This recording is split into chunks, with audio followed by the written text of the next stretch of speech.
something like The Sims, like where you really want to get that broader audience. It's not obviously there were a lot of typical PC gamers that played it, but there were a lot of atypical PC gamers as well. And so Yeah. there was definitely that.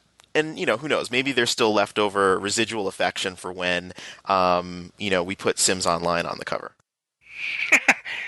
By the way, Sims Online never existed. It didn't happen. There's been a collective memory wipe. So when you say that game to me now, I don't know what you're talking about. That's part of the Sims group. Tommy Lee Jones and Will Smith mind wiped you. You don't remember it. Never happened. That's the game that is not discussed in the Sims group. Really? Is that like just like it's totally taboo? Like you send out an email about it, it's like you just get someone responds about not sending pictures of their ex-wife with like the new Yeah, boyfriend. no, you actually just get like a 404 error message, back on It's just, on email, or return to sender.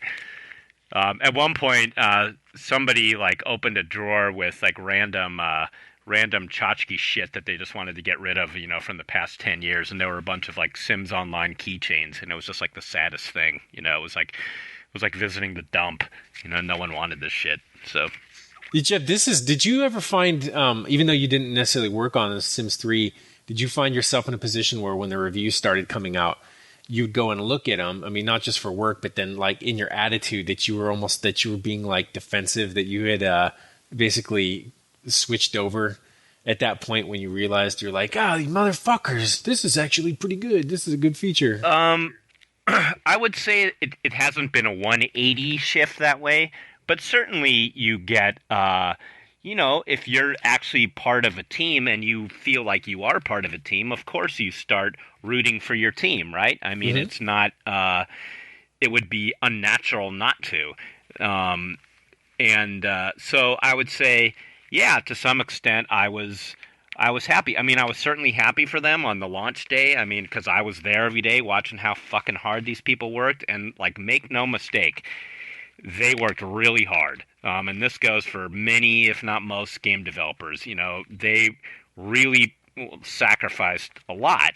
Of course, in the end, just to digress for a second, a lot of people at EA and in the Sims group asked me, okay, now that you've been through all this, do you regret how you reviewed games? Would you go back and change your scores? And I always answer, you know what? No, because at the end of the day, the game has to be good. I don't give a fuck how long you worked on it or how many dinners you missed with your family or whatever. Right. Like, that doesn't matter to the dude who's paying $50 or $60 for your game. And it's So such no. an unfair question for you because the perspective is different. I mean, like for all the reasons you said, now you see the work and you did it yourself and you appreciate it from that. But as soon as you step outside of that, it's entirely irrelevant. Right. I And mean, you'll look, always know if that. My Sims Agents turns out to not be that great, then yeah, you got to bring on those bad reviews. You just do. I mean, but I do. But that said, just to go back to that other thing, yes, for sure. I want the people. I was happy for them on the launch day. I was happy that it sold as many as it did, just because I've seen what they've been through. And when the reviews started coming out, yeah, I was happy when they got positive ones. I talked a little bit before elsewhere that I had actually done a mock review of the game early on in the process, and I had criticisms of it myself. So I was happy that the team had gotten more time to work on the game, and certainly my own perspective is that they really did pull a lot of it together in the last 6 months. So, Yeah, it's. yeah, I mean, it's. It. I think you have to. I mean, I have. In my capacity, I mean, some of the games that I've worked on are going to start to be released. So it'll be interesting to, when I say worked on, let me be specific, that I consulted on. I did not make these games. There's a lot of great people who work much longer hours than I did over a much longer period of time to make those games what they are. But it'll be interesting to sort of see what the responses are. How much change is affected, how many of the changes that I suggested got implemented, and what the responses are to those elements. Selfishly, that's something I'm going to be paying attention to. But I have it separately from clients. I have a number of friends who, who work on games and make games, and their perspective is necessarily different because for them, separating process and product is extremely difficult. Because they were away from their, wives and children for a long time, and they did have many sleepless nights, and, they were in crunch and all those other things. But I think it is important to sort of stick up for the reviewer, the critic, and the consumer, that their job is to assess what's actually there. And if for whatever reason it's not working for them, you would ideally want them to address it in a respectful manner, but it's their right to address it however they're going to address it and give it a score. The only thing that you would ask is that they be fair and, hopefully consider the game as much as possible, or as much of the game as possible. But, it's not their job to let what they know, and ultimately being on the outside of it, I'm sure, Jeff, you see this, and Sean, you're seeing this as well. There's so much they just can't know about the process. I mean, for me, Right. even going in to do a consultation, spending a day with the team, maybe longer with the game if, I go there over a couple of days to play it, or, they send me the code and I play it in my apartment, you can't at all map that to the beginning to end process of making a game. It just does not map. Right. So even if they wanted to, even if as journalists, when we were journalists, or people who are journalists today, even if they wanted to take that into account, there's no way they could. They just don't know. They weren't there. Right. And I mean, look, to take an example of a movie I haven't seen, we know, how many hundreds of hours did it take for them to do some of the special effects in Transformers 2, right? But who gives a shit if the movie's a piece of crap? That kind of stuff, it's great for the guys who are in that career, and they probably did do great work on their special effects or whatever, but that does not matter ultimately to either the critics or the people who are shelling out their money for these things. If the thing doesn't hold up, it doesn't hold up. I mean, I think the only thing I would ever, if I look back at my career of reviewing games, the only thing I might conceivably change, certainly wouldn't be any scores or any opinions, but it might be there might have been times, I imagine, when I was probably insulting in my tone towards people in the development side, that maybe I would have said differently. And I don't even know for sure if that's true. I'd have to go back and look at everything I wrote to see if I said it.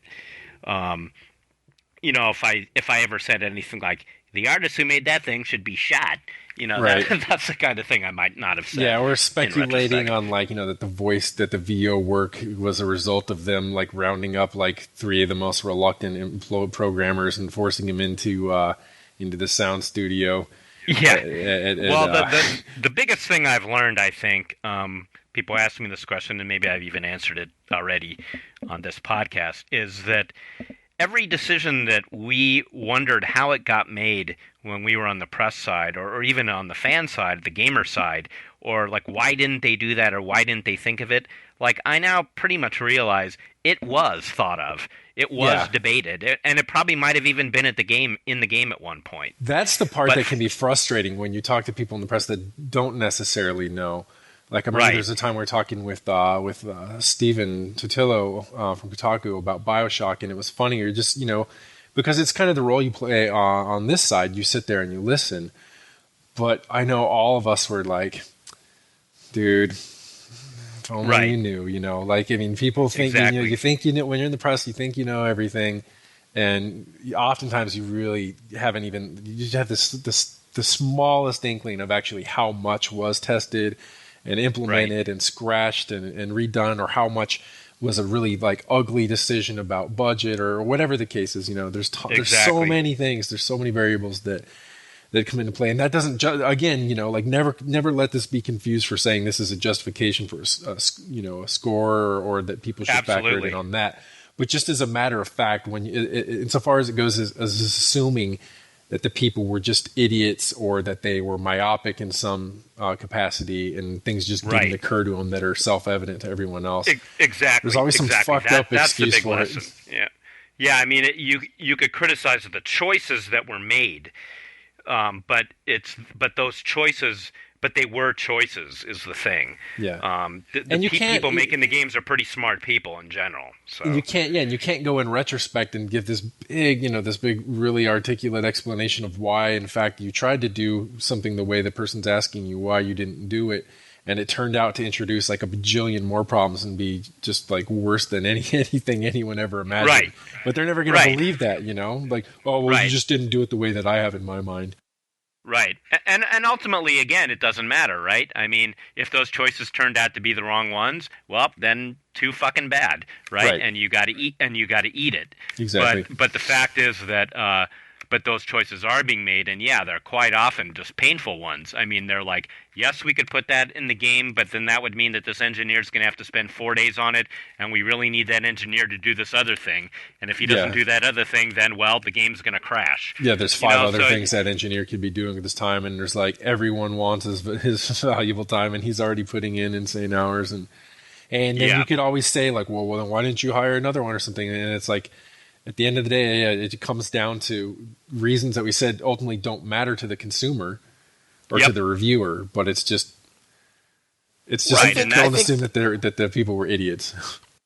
Yeah, I think Yeah. that's one. I think that's one reason why there are definitely some people I know who make games who have said like one of their biggest beefs is that they feel that there are a number of reviewers who don't review the game that's actually there, right? But the Right. game that could have been made or should have been made or that they would have wanted to have been made, right? And it was sort of, I certainly know that like, when I would do my versus mode exchanges with Steven, there was like, there was a certain fair amount of sort of like, I guess for them it would be like blue sky, right? Like, well, what if Hmm. this or what if that or like, kind of like if then and like all those things and like, that's easy to say as a critic, but you I have no way of knowing what the dependencies are Right. in the game. Right. I And have you're no starting to see idea. them now too, and I mean, you're starting to realize. Absolutely, absolutely, and that's like why one of the things that the next sort of wave of new projects that I get, um, I'll be starting to come in earlier than I am right now, um, because the earlier I get brought in, the more I can, the more use I am to the team because as certain decisions get locked down and certain things, I mean, it's just hard to implement Right. some of the changes, some of the suggestions, even if they're really good. And so, but that's the thing is like, there's a, when you're on the outside of the process, there's a lot that you don't know about, like, well, this would entail this and that and impact this. And so, these friends of mine have said, look, we just really wish people would just review what's there and deal with Hmm. what's there. And I don't, it's a legitimate critique to have of game criticism, but I think part of it is just sometimes, I mean, I know in the case of BioShock, there to an untrained eye, it might have looked like, Steven and I trashed the game in our versus mode, but really really it was sort of like there were so many interesting things that it sparked, and some things it got really far along with, and others were sort of like baby steps in like a certain direction that were really, and it was sort of like inspiring us to think like, well, these what if, and it was like, there were other games that might have been sort of more perfected at what they were doing, but in no way sparked that kind of thought. Yeah, it's a good And that's it's a like good why thing we to spend spark as that when many you think words of on like, it. well, what can come next? What is this laying the groundwork for? And I don't mean to say that in terms of our studio, but just in general, in terms of the medium.